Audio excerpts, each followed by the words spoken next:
everybody. I'm Brittany Lewis, a breaking news reporter here at Forbes. Joining me now is Douglas Irwin, professor of economics at Dartmouth. Professor, thank you so much for joining me. It's great to be here. I'm excited for the conversation today because all weekend and into this week, we have heard tariffs, and I would love for you to break down the tariff talk because as we know, a North American trade war was almost started and subsequently put on pause this weekend and the past couple of days. The Trump administration put in place a 30-day pause on 25% tariffs on goods from both Canada and Mexico. However, 10% tariffs on imports from China went into effect today. So what is your reaction to the Trump talk on tariffs and then the subsequent action after? Well, President Trump has been interested in using tariffs as a tool for many, many years. We saw it used quite extensively during his first term in office, and perhaps we'll see even more during his second term. So we're just coming out of he hasn't been in office for a month yet, and yet we've had these tariff threats. I'm a little bit surprised he's going after Canada and Mexico because we have our trade with them is governed by USMCA, which is the successor agreement to NAFTA that President Trump negotiated himself his first term, or his advisors did. And he heralded that as being a great trade agreement. But now ostensibly because of fentanyl flows and migrant flows across the north and southern border, he's threatened these tariffs. So usually American presidents use tariffs against our enemies or our adversaries. China would be an example, but less so against our friends. Now, as you mentioned, those tariffs are on pause, so we'll actually see whether they're eventually imposed or not. And it's interesting because at I believe, hockey game, Canadians were booing as the national anthem was playing because we consider Canada a friend, and to slap a friend with these tariffs was an interesting choice by President Trump. So how do you think the threat of a trade war and now this looming day pause, how do you think that's going to impact the economy? Well, there have been a number of independent analyses of the impact of these tariffs should they go into effect, and none of them are positive for the economy. Consumers will see somewhat higher prices. GDP will be slightly lower, and you're restricting trade. So then American businesses and their workers have to do workarounds to try to find out who's going to pay those taxes. Are there alternative sources of supply? And it's very disruptive because since we've had NAFTA and USMCA, there's been this web of interconnection between our three economies. And now with these tariffs, you're sort of ripping that apart. So it's very difficult for businesses to adjust, and it will take some time. From your perspective, being an expert on the economy, what type of negotiating tactic do you believe this is, and how effective do you think this is? Because Republicans are lauding Trump, saying, hey, he's the king of the art of the deal. Others are calling him more of a paper tiger. So what do you think about this type of negotiating tactic? Well, it really depends on what it is you want your adversary or your opponent or your person you're dealing with to do. So the claim this time was it has to do with fentanyl and migrant flows. Now, I don't know what the Canadian Prime Minister and the Mexican President promised the President to make these tariffs be deferred, but there are some reports that they've promised basically what they're doing already. So in that case, the threat didn't really deliver anything new. But it's hard for me to judge that. And they did pledge to do more to police the border. And so we'll sort of have to see in 1 month because the president has promised these tariffs are just on pause. And 30 days they'll go into effect. So there's probably more negotiations to be done to see whether the tariff war can be avoided or whether we're going to move forward. I talked to voters all throughout the country leading up to November, and for most voters, the economy was the top issue. In all of those conversations, the economy came up. People thought that they were spending too much money on just basic goods. And President Trump did tweet this out, or he posted this over the weekend and defended his decision to levy tariffs on all three countries. He said this, quote, "Will there be some pain? Yes, maybe, and maybe not. But we will make America great again, and it will all be worth the price that must be paid." What specifically do you think that pain is going to be in 30 days? And what specifically is that pain that the everyday American is going to feel now that we put tariffs on Chinese imports? Well, we've already had pretty high tariffs on China.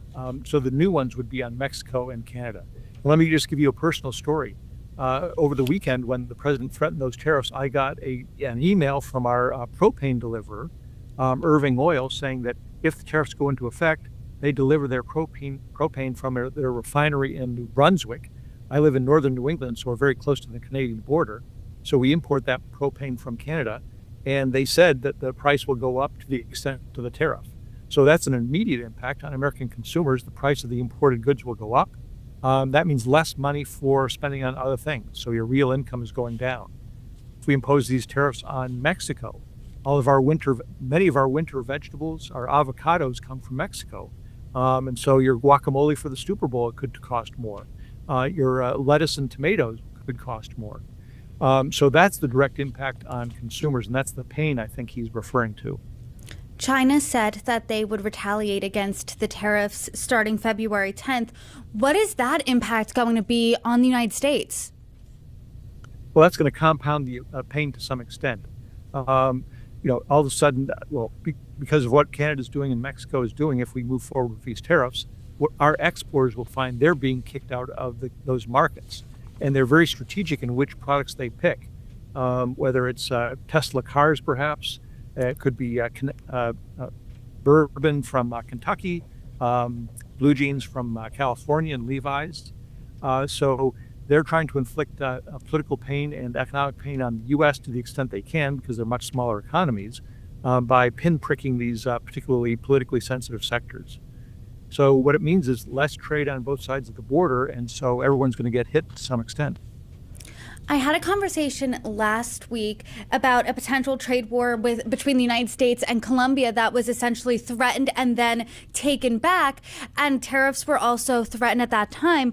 What message do you think this is sending the world, that within only the past couple of weeks since Trump took office once again, tariffs have been threatened to multiple countries? Do you think other countries are going to want to continue to do business with the United States? Well, I think what it creates is a tremendous uncertainty. So you don't know exactly when the president will focus on you and what he will ask of you.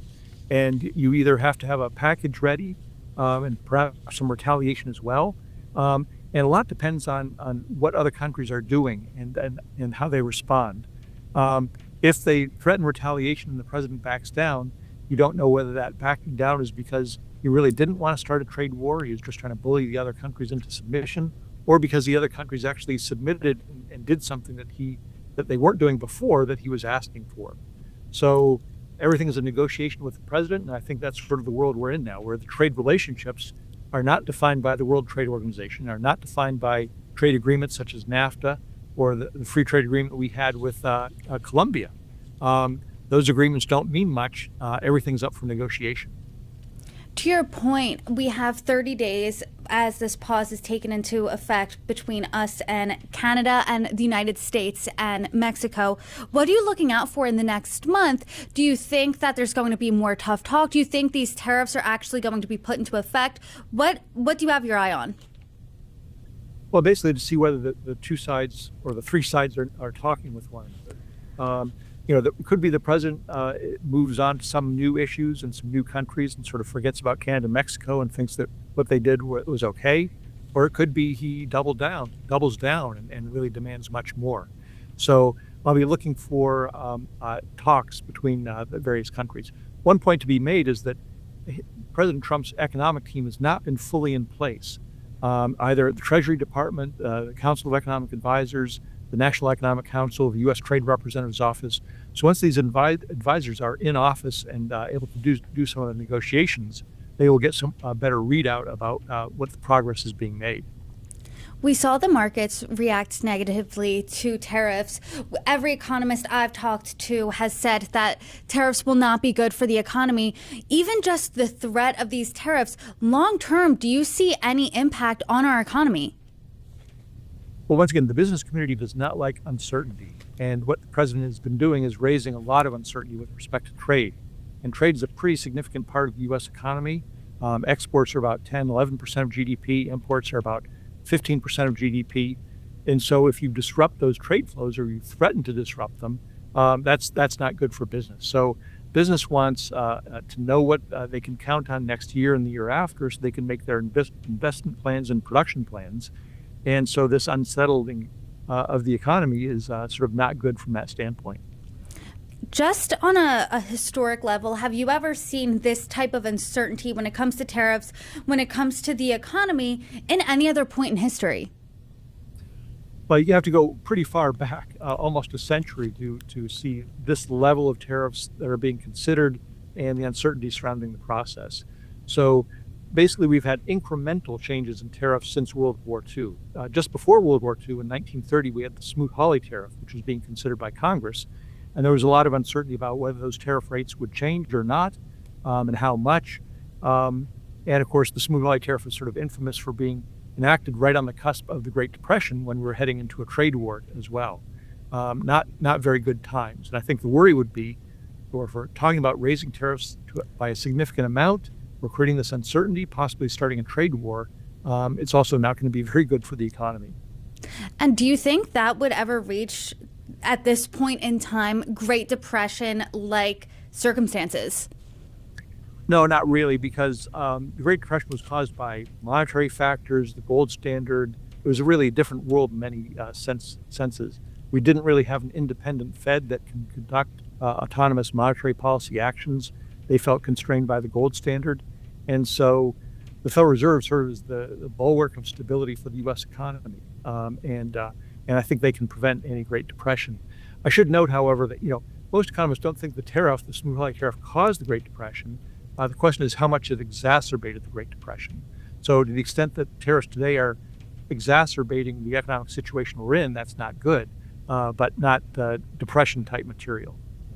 Professor Irwin, as you noted, we are in a time of uncertainty, but I appreciate your expertise today and you helping us navigate through that. And as the situation develops with the tariffs, I hope you come back on and break it down with me. Thank you so much for joining me. Oh, you're most welcome. Thank you.